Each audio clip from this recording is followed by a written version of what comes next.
Brazil and see how the agreement in Paris, and how the GST and how all these that are already mentioned there, and how we can actually get all this inclusive in the mobilization, and with the help of the that are actually mentioned in the Paris Agreement, and this is what we would like to see in what we now call nature package. Also, we want to bring to agenda about the oil extraction and the financial aspect of it, and obviously about the whole global agenda, um, and what we can use from the work done by the actors. I think I'm going to stop here, and I will be available for debate later on. Thank you. Muchísimas gracias, Tatiana, por esa información tan detallada. Yo sé que el tiempo es muy Thank corto. you so much, y que Tatiana, muchas for all that veces, detailed information you have given hay us. tantas cosas que decir que no tenemos el Because tiempo it's suficiente. true, we're limited by time, because there is so Ahora much los to quiero say, dejar yet time is con not on Ruth, our side. Rodrigo, Now I'm y gonna Steve, let que nos Rodrigo van a hablar un be poco with más you, acerca and he is gonna de be las speaking actividades to us en about the Belém. activities in Belém. También les quiero recordar que And I also want vamos to a remind recolectar you todas las preguntas y respuestas. that we are going to Si be quieren looking into the unirse a questions esta and presentación, les answers. So voy a if you poner want el link en to el chat. join Y this presentation, pueden poner sus preguntas I'm going to put the durante las link in the presentaciones. chat, Al final las vamos and then a you can put you can responder write your questions la mayor there, and cantidad at que the end of podamos. the presentation we are going to attempt to Dejo answer a as many Rodrigo as we primero, por can. favor. So Rodrigo, please.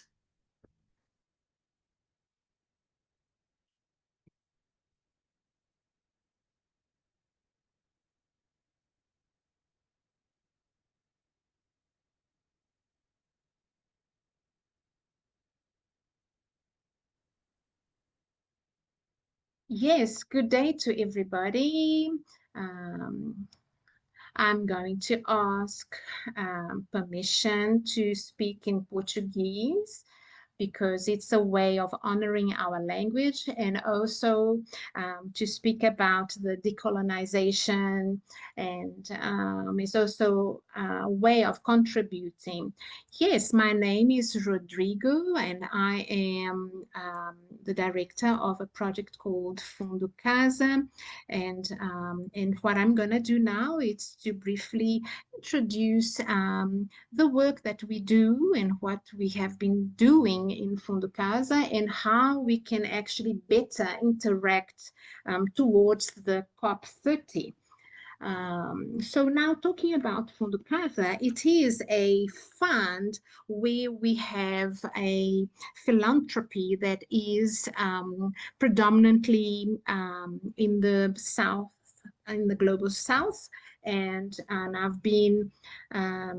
we have been working for 20 years, and we do have a founding method of working.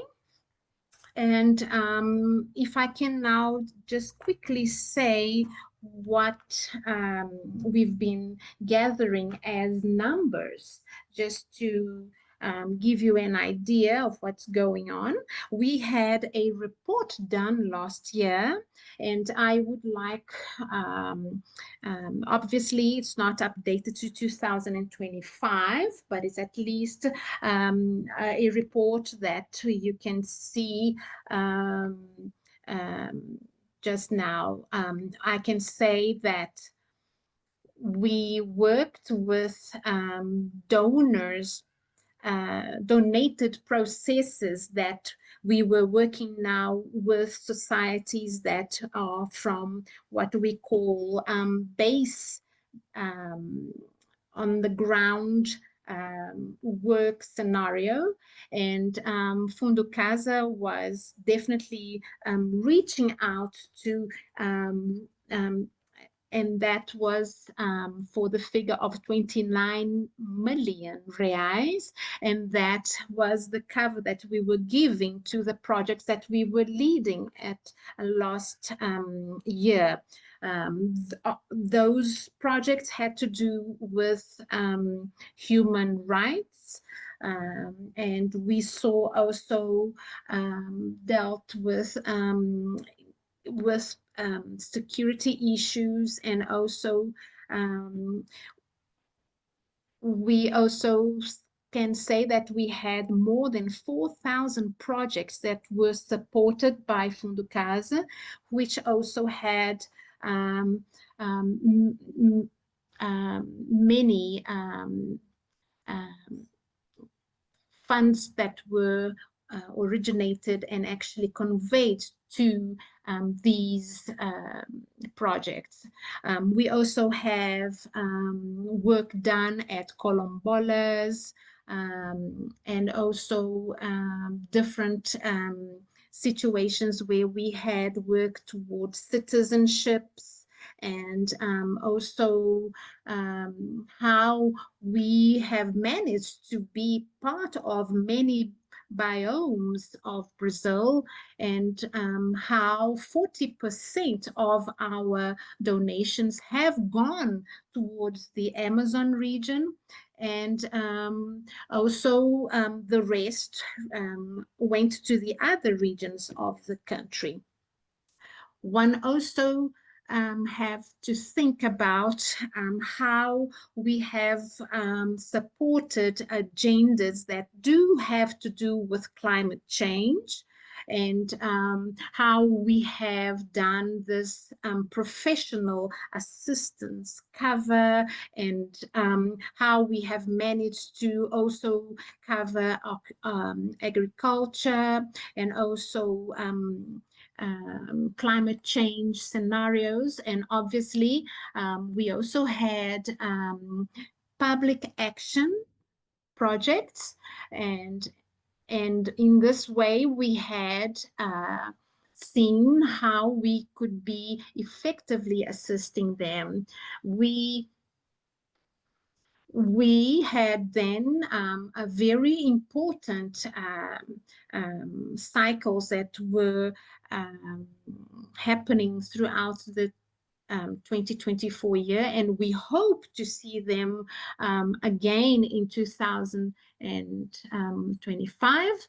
And when we think now of what happened in Rio Grande do Sul, the southern state of Brazil, we see how many things we had to do. And now, if we are to focus our conversation now to COP30, I can mention some of the fronts that we will be involved with. We will be making some of the scenarios that we've been involved with. We will be mentioning the COP27, even before we will mention Egypt, Baku. Last year, we took 25 people with us, which we will now be looking at 50 people that will be with us getting involved with COP. And we would like to say that we will be strengthening 29 fronts of work, that we would like to say that these are what we call efforts in saying that we had 300 people involved throughout all these work fronts. And we would like to say that we have 6 very important axes, or at least strategies that we would like to say that are the way that we offer support to 25 of 23 states in Brazil, which now we have had a donation of more than 25 million reais that will be now covering this. We also have partnership with VAC, VCA, which is actually supporting in this case of emergencies. We've had 3 projects that were now looking at specific states in Brazil, which then had 850,000 reais dedicated to it. One other thing that we do have way of doing is actually assisting communities that are involved with certain organizations depending on their territories. Now we have COP30 that we have GSD, which we had invitees, guests that came to discuss about climate and also to offer discussions of a plan and also transitions that would benefit the communities. And this would mean that we would have a regime that would be multilateral, and this would obviously take us to a strategy that would be obviously taking us towards COP30. So something now that I can mention here, something that was said on the chat here, that how can we have a podcast called Tempo Quente, which is a hot weather, and this could be a strategy within Fundo Casa, and maybe I should just be brief about it. I don't have time to talk it, but it's all about the support, how we can actually be of support to what we call Casa Sul Global, which is Global South House, which is a philanthropic network. It is a house that does take care of the network of funds for those that are in the Amazon. It is also it's based on a Aliança Fit House Power, which is an alliance powerhouse. This is a house that will be situated close to Belém, and which is actually in the center of the town, and it will be there from the 12th of November with many activities, and the focus will be on the finances of everything that has to do with the solutions towards agriculture, to do with regeneration of programming and many things that could be of contribution to the organization of the house. And this would mean even creating events, be in all different type of situations, like the green zone, the blue zone.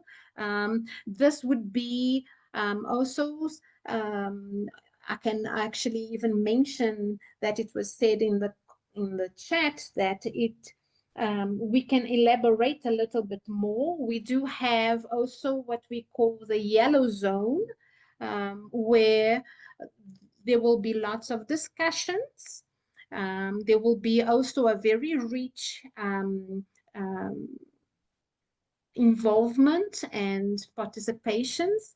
And I know, just to finalize now, I would like to mention that something that is very much in the core of our organization, which is we would like to have this second something that we call as the second initiative to actually to link the services regarding the social biodiversity. One other thing that I would like to say, that it's about the adaptation and also about the climate change solutions, and this would be a way that we could actually help the communities in that territory. And now I would say that we can actually mention about one other presentation that we have that we could possibly in the future show and share also the informations that we envision for the future. Thank you very much. Muchísimas gracias, Rodrigo, por toda esa información. Thank you so much, Rodrigo, for that information. Interesante, obviamente. Nos Very gustaría interesting. rapidísimo pasar con Ruth, I would porque like nos to hemos extendido un give the poquito, que floor nos to va a hablar Ruth. de She's sus going to talk perspectivas about desde COP das her Baixadas y perspective, expandir un from poquito her perspective, también sorry. And also acerca de la zona she's going amarilla. to expand a little Ruth, bit more and explain a little bit over to more you. about the yellow zone. Ruth, you have the floor.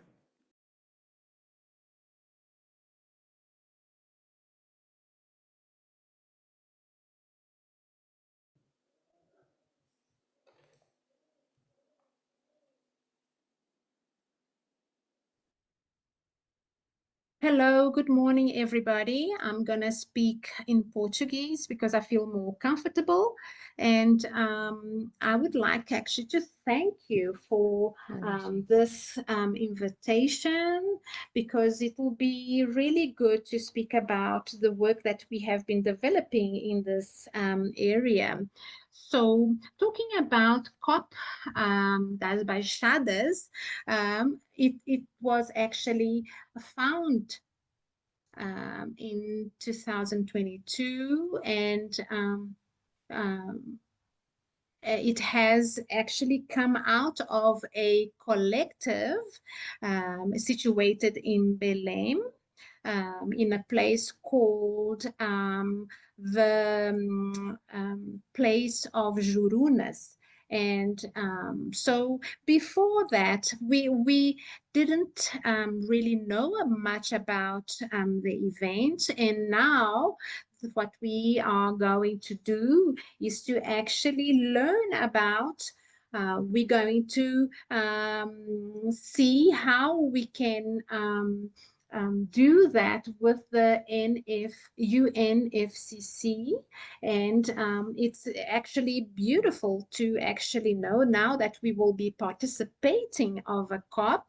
And we will also be able to not only win over certain situations, like one of them being the language barrier.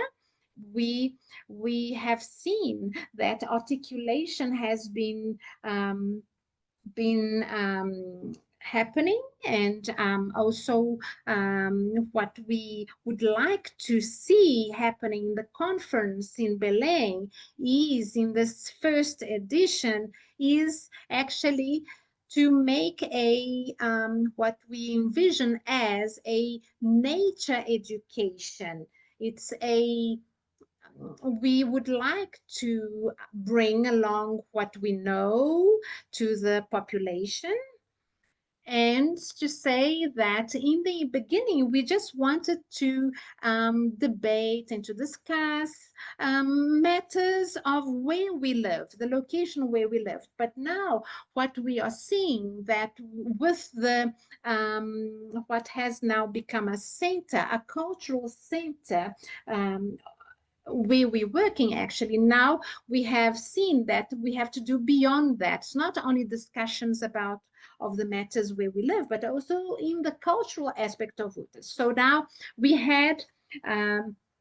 um, we have had 300 people coming to see how we do our work and how we can actually establish a mobilization in how we can actually show them how we started back in 2023, and now we have now been doing um, work in one way, and we would like to see how we can actually grow and how we can announce um, um, to let Belém know and also get exposed and known by other organizations, and how we can actually have this process done.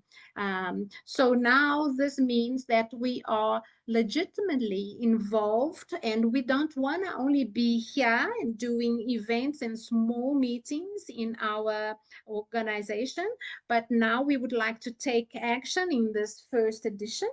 And we have other involvements with coalitions, and we would like to also speak about the second edition, where we had involvement in a place which was, the venue was in an island nearby Belém, and we had also involvements and participants that were in the meeting via online, virtually.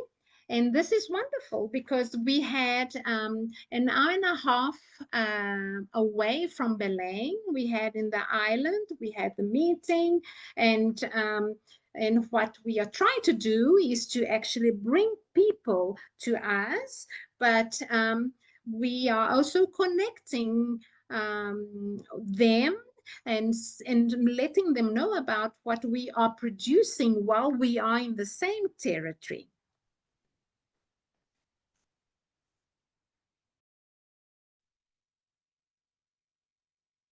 And 300 people in person and in a very symbolic territory where Vila da Barca is the second largest palafita of South America. And it's very important that we would bring this community involvement with this halfway. We brought a delegation not only in COP28, but as well on COP29.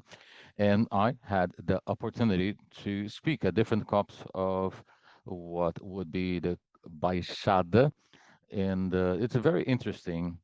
And I would like to thank actually VAC Network that gave me this opportunity to be in such spaces with a lot of open arms on the debate that we bring forth here in Belém. And we reached COP30 with over 600 people going through our event and 3 days in-person meetings. First time that we did a 3-day event, in-person meeting, and we bring this issue of community involvement, as I said before. So thinking about it, we organize these yellow zones where we speak hope zones, where everyone that is part of this coalition has a yellow zone, and it is a yellow zone in our territory. And from there, we are able to, for example, to bring funds for development of such organization, development of this territory with climate change education. It's like we're doing different actions throughout the year within the yellow zones, a mobilization which is ongoing to find ourselves in the different events, which was a Baixada COP, which was the third one. So the yellow zone, the idea is to be independent. We bring resources, but each collective, each organization they decide in which way, shape, and form would they need to use the funds, in which way, shape, and form would have visibility to have each every time more for the territories. So these yellow zones, they have some characteristics. For example, here in Jurunas is more books, memory, literature, at the same time that the Vila Barca zone is more towards ecotourism, more towards caring of children and teenagers. So each zone has its own characteristics.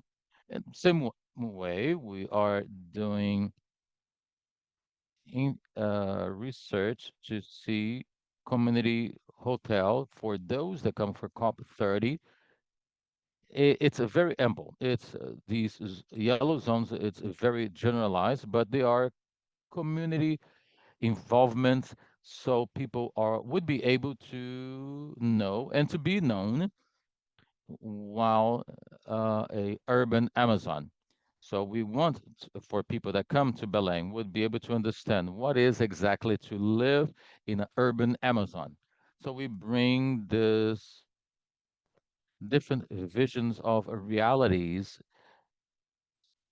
so we can be very clear what is to live and to be in surroundings of Belém. For COP30, therefore, we are going to have some actions throughout the period of COP, and you will be able to see in our social media platforms. We will launch next week this calendar of activities that will happen in these yellow zones.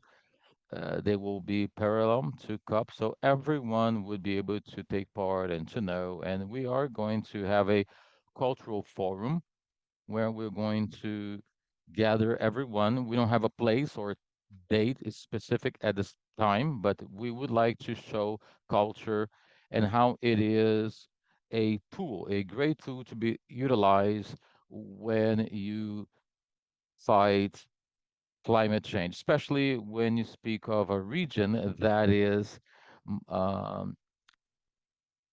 very diverse culturally speaking. So we have many replies from the communities.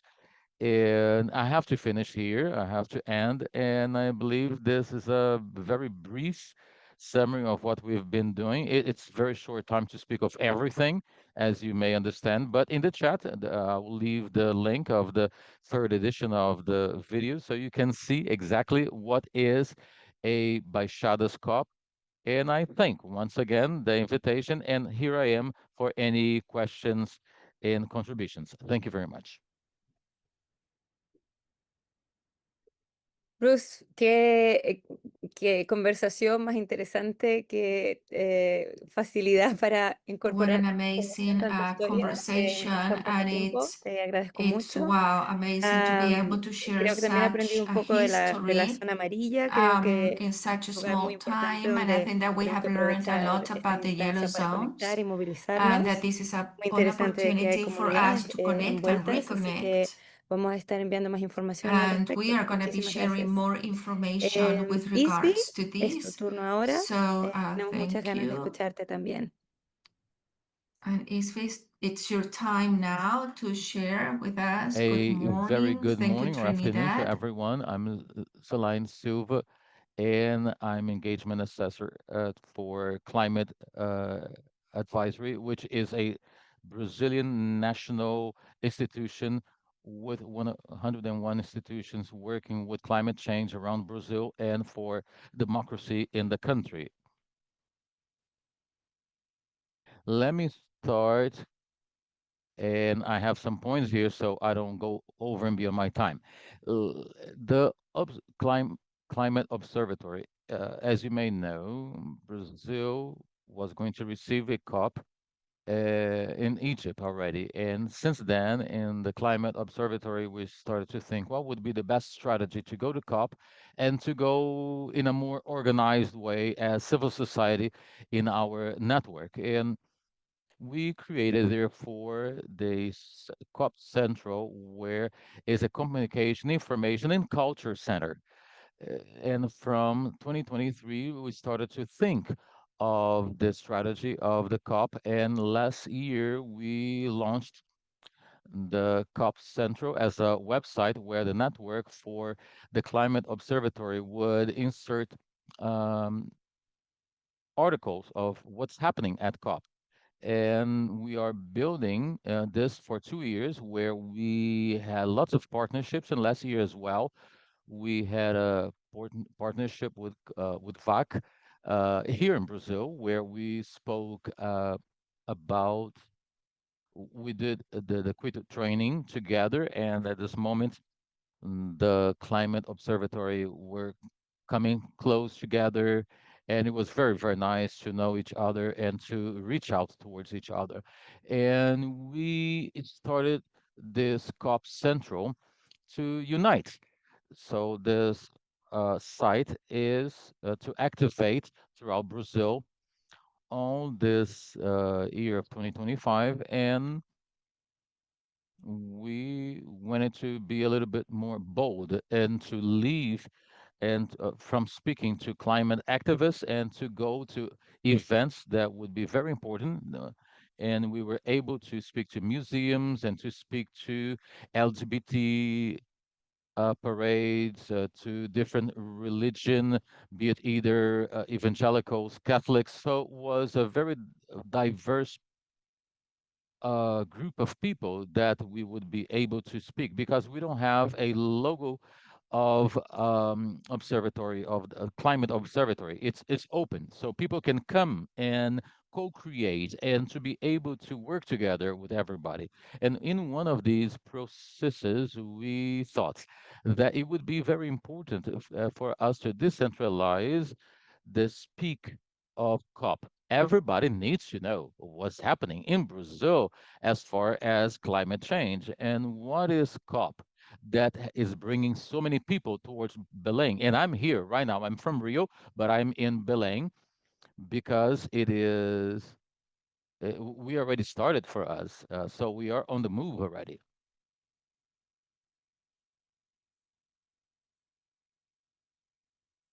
Sorry, she's breaking up a lot.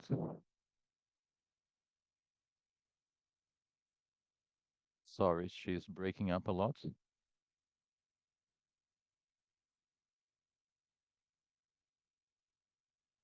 So you can speak on climate change and COP30. So in our first edition, we did 1,000 boxes, and we were able to do another edition because there was lots of requests with more 1,000 boxes. So Brazil has 26 states and one um, federal district. So we were able to reach every state. We were able to reach 13,000 people with these different institutions.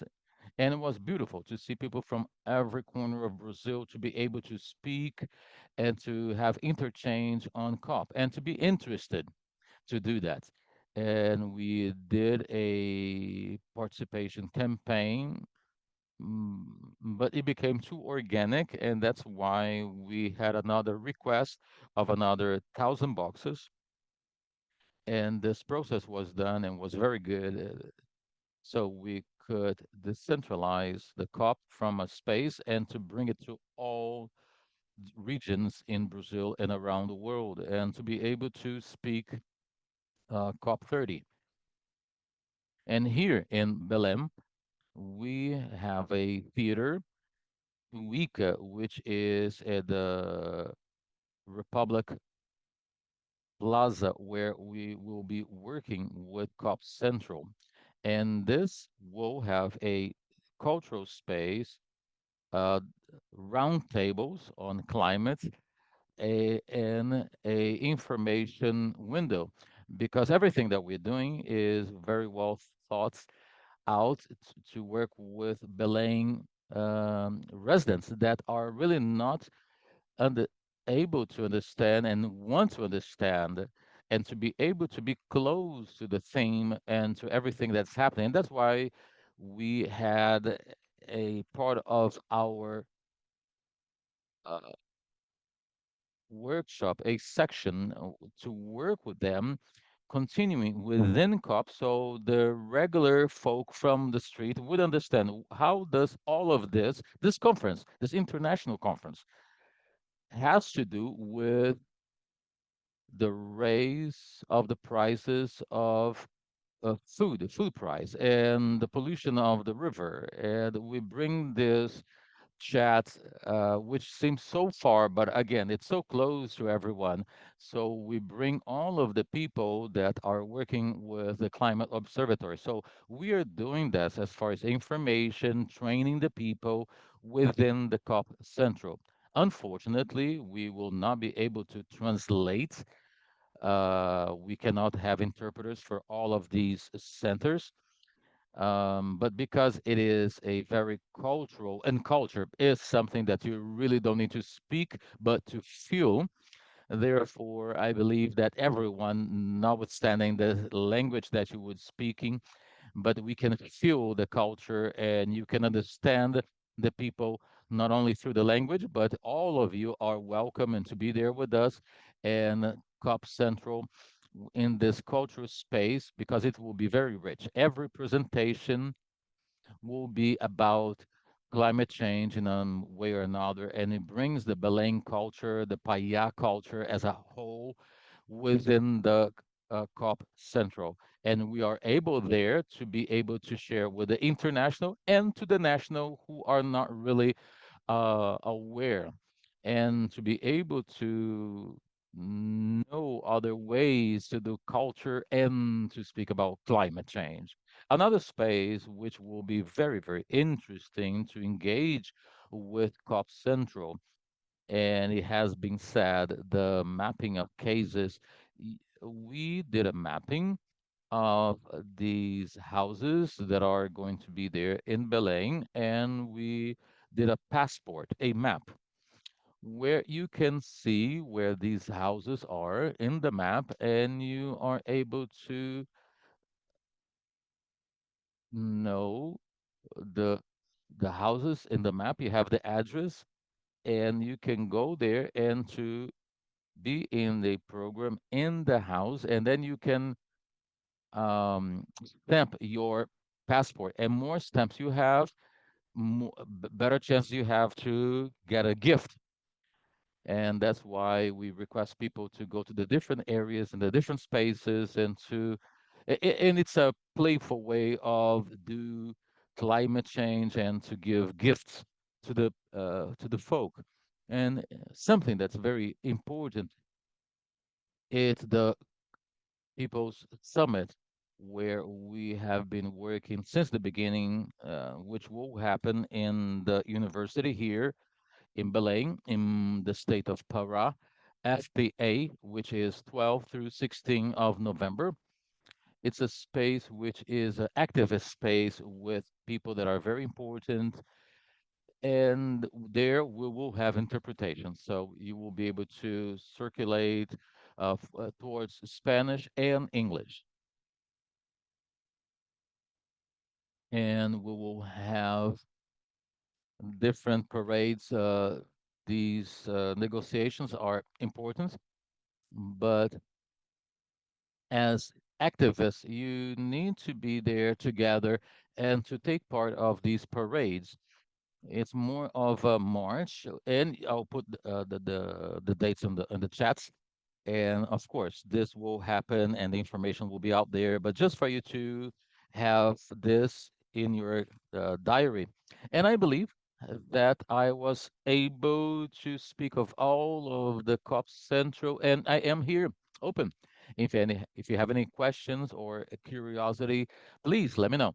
And that's it. It will be very, very important to have all of you in Brazil and to be able to take part in this movement with us. Thank you. Isvi, thank you so much for your presentation. Of course, full fantastic information as the previous speakers. Sorry for pressuring you all with time. There's just so much information to share, and I know it's very short time. So we will leave the questions in the chat, and we will try to answer to you on a follow-up email to all those who attended the meeting. And we would like to give Mandy space to give us some logistic orientation information. So Mandy, over to you.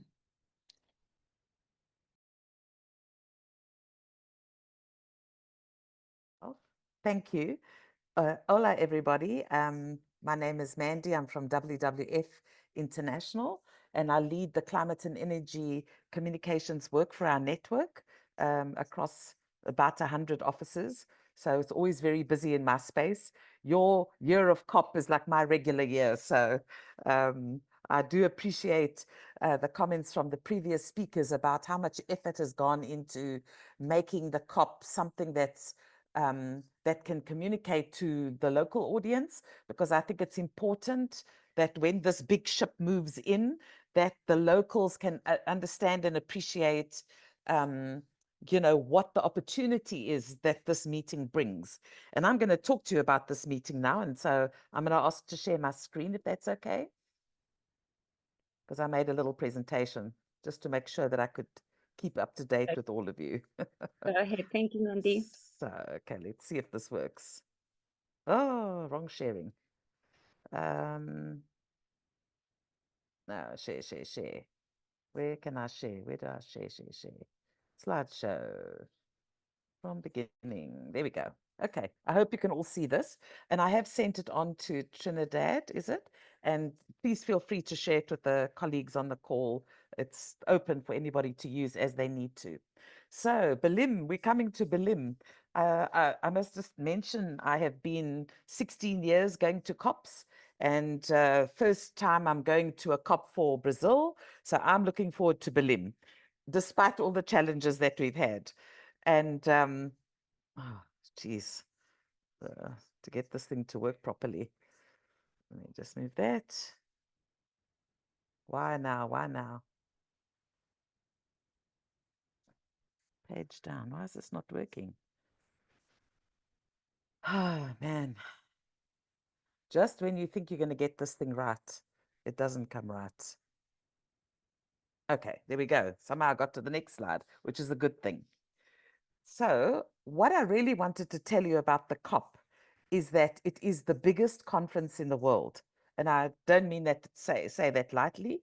Here is a graph that shows us since COP1 all the way through to COP29, how the audience and the participation has changed. You know, and you can see here COP28, we had over 80,000 people participating. COP29 was a bit of a smaller COP. Probably we had between 60 and 70,000 people participating. And I think at this COP, we're expecting 50 to 60,000 people participating. I think constrained only by the logistics. Otherwise, you would have had probably 80,000 people here. In this document, you can actually scroll along each of these graphs. I've just done a screen grab, and it can tell you how many people from different sectors, whether they're parties, observers, media, NGO observers, etc., who made up those audiences that came to COP. So if you've got a chance, go to this link and just have a look. It's quite helpful. The one thing you've already started to hear about, I'm absolutely sure, is about badges, badges, badges. You can't get into the COP if you don't have a badges. And when we speak about getting into the COP, we mean the blue zone, because that is the heartbeat of the whole conference infrastructure, is the blue zone, because that's where the negotiations happen. So it's quite restricted. Mostly it's because of the size of the space and how many people we can fit in. But badges to get in the blue zone are like gold dust at this time of the planning part of coming to a COP.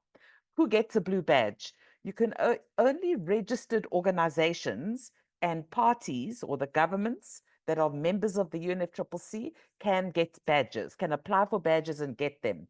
Also, UN organizations and agencies, media can apply, and then we're called the non-profit observer organizations. So you have to be a registered organization in order to apply for a COP badge. So if for example, your organization, you think that you might want to be engaged in the process, get engaged with the negotiations, then you might look and see how you could register to become an observer. Takes about a year to do it, so it's not something quick, and it's quite a long process, and there's quite a lot of detail required, but once you've done it, you're there. WWF, for example, has been registered as an observer since COP1. So since the COP began, we were there. If you want to attend a COP, you need to get a badge. If you want to get in the blue zone, you'll need a badge, and this is kind of how it looks. And to get this, as I spoke at the beginning of the call, you need to approach any organization who is registered as an observer. And you can go onto the UNFCCC website and just Google NGO registered organizations, or NGO or observer organizations, registered observer organizations. They have an entire list of everyone. And I've known people who have phoned everybody on the list to try and get a badge, and sometimes they actually get quite lucky. I know one person who one year got 12 badges by phoning that list. So you could always try your luck and see if somebody's not using their badge, you could get it. And there are different types of badges. So it's not just getting a badge. What type of badge are you going to get? And we call them often by the names, by the color. So for example, government badges are called pink badges because their color stripe on their badge is pink. Observer organizations are yellow and media are orange. Blue badges mean you're from the UN system, and you get a blue badge. And what these badges mean is nothing more than when you're walking around the COP, you have to have your badge fully displayed at all times, but the color tells you where you're allowed to go in and where you're not allowed to go in. So the security are there, they look and say, sorry, observers are not allowed in this room, civil society is not allowed there, pink badges can only go there, etc., etc. So that's how these badges and what the colors mean. The reason for that is because that's how they designate who can go where inside that little tiny blue zone that we live in.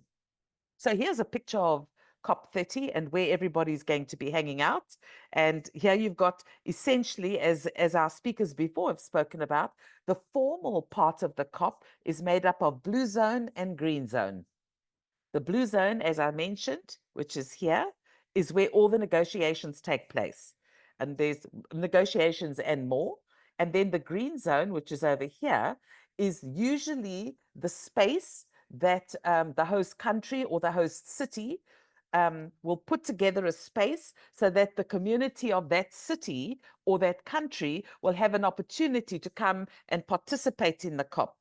This green zone usually doesn't have any restrictions on who comes and goes, but you usually do have to register to get a badge. And that's mostly because they want to keep a tab on the numbers of people coming in and out of the green zone. So you can register online. If you go to the Brazilian COP presidency website, find the green zone, and then you'll find all the instructions about how you could get a badge to go in and out of there. Once you're in the green zone, you cannot enter the blue zone at all. But if you have a badge for the blue zone, you can go through the end here. There's going to be a little gateway here, and you can go through there and come into the green zone and visit and see all the activities that are happening in this space. Many of these activities would be reflecting the kinds of things that our previous speakers have spoken about. So in the blue zone, it's made up of the entrance area where you have to go through the security. Then it's made up here of pavilions. So many governments and organizations organize pavilions. And inside the pavilions, they organize side events. They get all kinds of people to come and speak about different events. In WWF, we have a pavilion, and we already have about 60 events planned for the COP over 2 weeks. So you can see if there's going to be, let's say, probably 300 pavilions here, you can imagine how many people are engaged in conversations about issues relevant to climate change, relevant to the negotiations, and relevant to the people impacted by climate change. That's what we do in the pavilions. Of course, here we have all the delegation teams meeting, so all the countries and their negotiators. This is the offices where they meet and they negotiate. And then over here, we've got the sort of the blue zone, the UNFCCC offices. There's 2 media centers inside the blue zone. one for government and one for everybody else. And then people do book space in the media zone, sorry, in the press rooms to have press conferences. All the press conferences are live streamed, and many of the pavilion events are also live streamed. So you can always look up and see where they don't give us a schedule of pavilions, but if you need to know something, you can ask me and I can tell you if somebody's got a pavilion there. And then they usually have a program of events. And then you can look at those programs and see, is there something that you're interested in? And you can normally dial in through the live stream that they have of all those events. Then on this side here, these are the plenary rooms. So once they get ready to make decisions, then all the negotiators come together in one big room, and that's where they take the final decisions after negotiating different parts of the text and getting to agreement on different parts of the text. And finally, the space on this side, right at the end of the blue zone, this is where the heads of state meeting will take place. I think they call it the Climate Leaders Summit, taking place 6 and 7 of October. And you can expect that when that is happening, that this whole area is in a high degree of lockdown. You can't hardly even walk into the space because of the leaders being there. And I believe the last I heard, and I don't know if it's true or not, but I heard that there's at least 140 world leaders who are planning to attend the COP in Belem.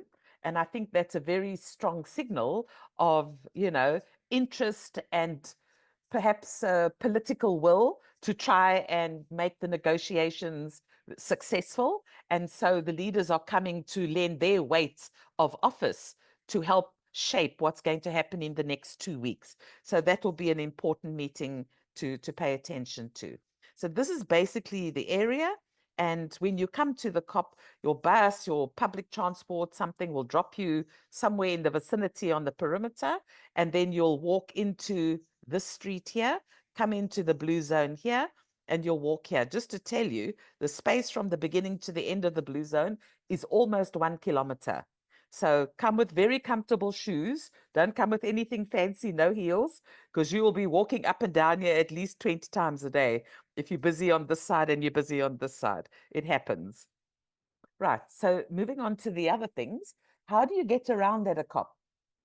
In every COP we go to, and we go to a different country every year because the UN system allows the COP to move by 5 different regions of the world. So the next region to be hosting the COP is going to be, it's an odd region that includes like Japan, Turkey, Western Europe, the US, and Australia. And it looks like, we hope, we're waiting to hear if Australia will be the host of COP31. So when you go to every country, it doesn't matter which country, which region, the way the COP works is the same. So one of the systems that they've got and that they negotiate with the host country is that the public transport system in the city where the COP is free to anybody who's wearing a COP badge. So the way we get around at the COP is we use the public transport system. I do know that the COP presidency has put a good bit of effort into the transport plan. And you can actually go on to, and I've made a link here, to the COP30 president's website. And there you can see the mobility plan. They've done it attached to Google Maps. So if you know where all the places are that you want to visit, you can actually work out what is your transport route using the public transport system for COP. And also to see how far it is, how long it's likely to take you, and so on. Of course, not only the public transport system, which is highly recommended, you can bicycle if you want, and there will be bicycles available for this COP for the very energetic to get in and out. Not me, I can tell you. I would like to bicycle, but my legs won't go there. You can also use Ubers or hire cars. There's no parking at the COP, so it's very difficult to use private transport, but better to use public transport. And I want to tell you, beware of the traffic jams, because everybody moves and goes in and out of the COP at the same time. When I say the same time, the COP officially starts at 10 o'clock in the morning, stops at 1 o'clock for lunch, then it'll start again at 3 o'clock and finish at 6 o'clock. But the reality is that everybody, negotiators, NGOs, every grouping that you can think of, has planning meetings every day. So the meetings start at 8 o'clock. So people already getting to the COP by 7:30. They're waiting in the queue to get through security because they've got to run to their meeting starting at 8. And then from 8 until 10, everybody's got meetings. People are arriving at the COP. It's the busiest time. So if you want to avoid the queues, come first or wait until after 9 o'clock or 9:30 and then come into the COP.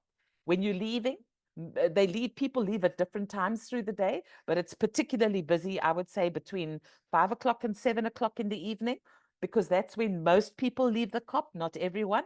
The actual COP building will only close at 10 o'clock in the evening.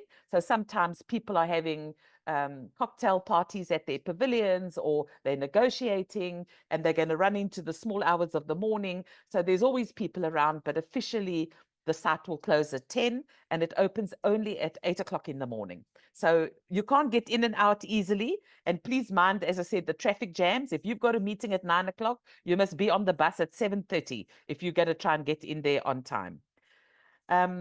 I think that's all the transport ones. And then the translations and language considerations. The COP is an international space. It's a UN space for the duration of this meeting. And all UN languages are spoken there. And all the formal meetings have translation services into many languages.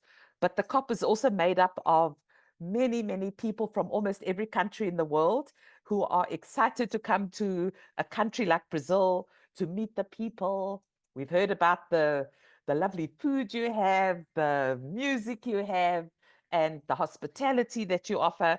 And I think you will find that international visitors are going to be very willing to try and engage you, to talk to you, to learn more about your culture, about what's happening, how are you involved in the COP. And you'll do it even if you can't speak each other's language. There's ways to do it. So part of the ways is use Google Translate on your phone. Make sure you've got your languages all lined up. English is the basic working language of the COP, I would say, generally speaking. And it's very okay to ask somebody a question by showing your phone with a question. And honestly, pretty much everybody who wears a COP badge will look at you as part of the COP family and will help you. Unless they're running for something, if you stop somebody with a badge, they will help you. The COP volunteers, which you'll see them all over the area of the COP, they're there to help you find your way around if you get lost or everything. At every COP we've been to, they honestly are the shining stars. And feel free to ask them, because they obviously sometimes know more than everybody else, because they're young, they're excited, they've learned everything, and they want to be helpful. So they don't know, they'll ask for you and say, there, go there, you must do this, you must do that, and they will sort of guide you when you get lost or you're not sure exactly where you go. If you want to know anything, you could also ask them.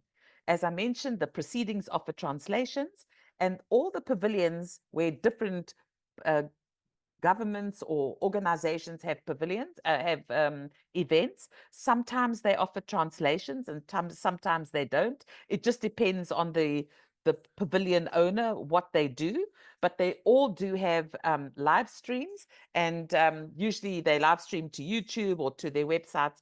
And so you can certainly follow up and see what's happening there. And then, well, that's the end of my presentation. I kept it short and snappy for the logistics part of everything. There's just one last piece of advice I want to give you all. If you're coming into the Blue Zone, it doesn't matter what anybody tells you about this and that and the formal this and the process for that. There's really only 3 things that matter when you come to a COP. And I'm saying this having done the COPs for 16 years. Coffee, a plug, and a comfortable chair to sit in. When you get into the COP, after the excitement of day one, that's all you care about. Where's the coffee? Where's a plug to charge my phone?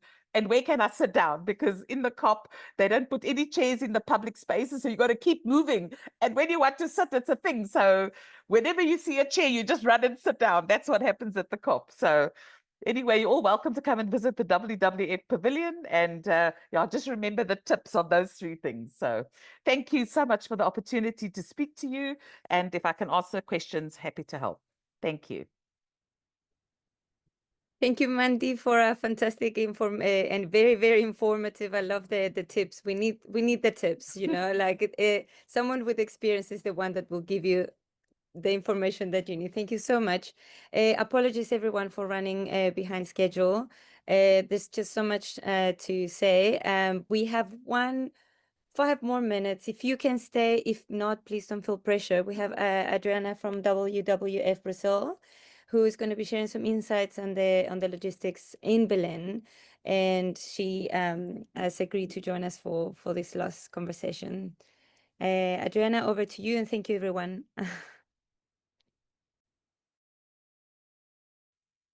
Hello, I'm here. I was contracted to work with WWF Brazil and International. Last week, I was there in Belém and I felt a little bit of the climate in the city. The city is boiling, is full of people. There are lots of things happening. The airport is almost done. And what I would like to say is the following. You know about the heat, so light clothing and lots of water to hydrate because it's very, very hot, even for us who live here. So try not to use your own car. Use shuttles, public transport, bicycles that you can hire. You have electric scooters. You have the Jets app, and you can have that. The transit is very, very heavy. The city now has lots of events from 1st November. You have Global Citizen Festival. So lots of people are building there for such. And it's very, very difficult to park if you are driving, and very little parking slots. So I do not recommend to hire a car unless it's really, really necessary.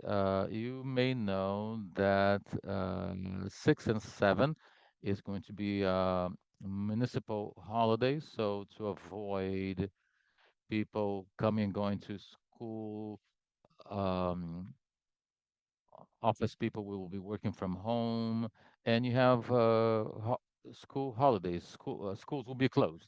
So the people that I spoke to in Belém, they said if you can leave the city and go on holidays to avoid the pressure of people. The price of Uber has gone up.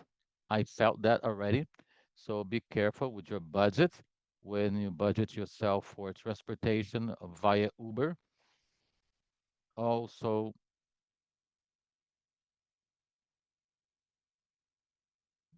restaurants, culinary from Pará is excellent.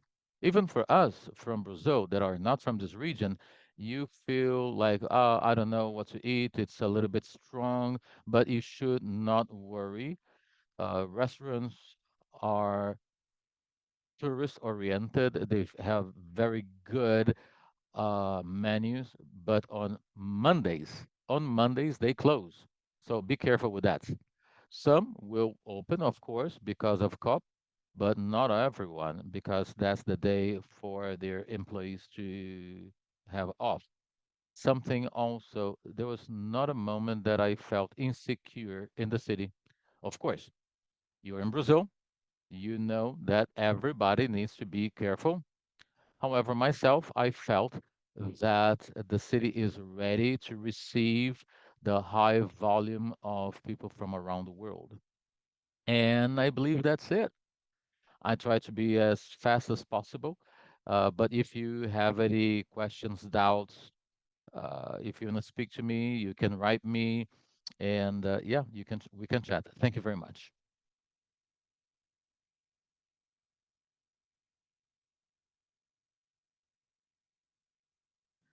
Adriana, thank you so much for Muito dedicating this obrigado time por to give esse us this tempo de information. informação.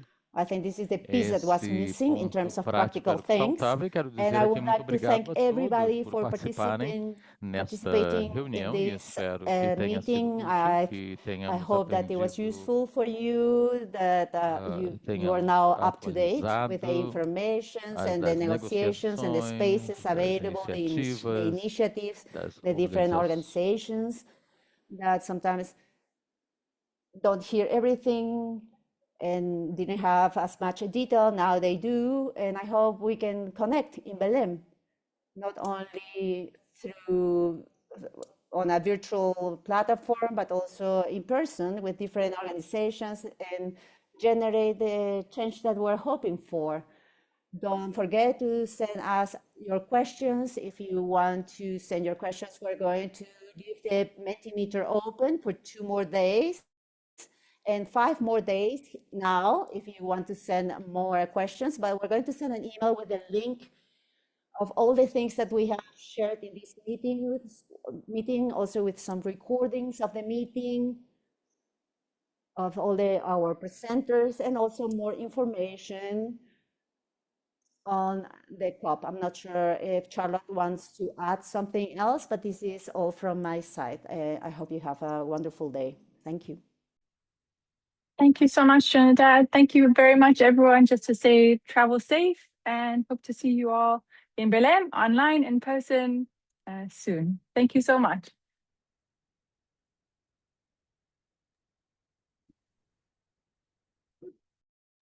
Yeah, we'll close it for everyone. Hola, Lila. Bye, Lila. Abrazos. Thank you, speakers. You're amazing.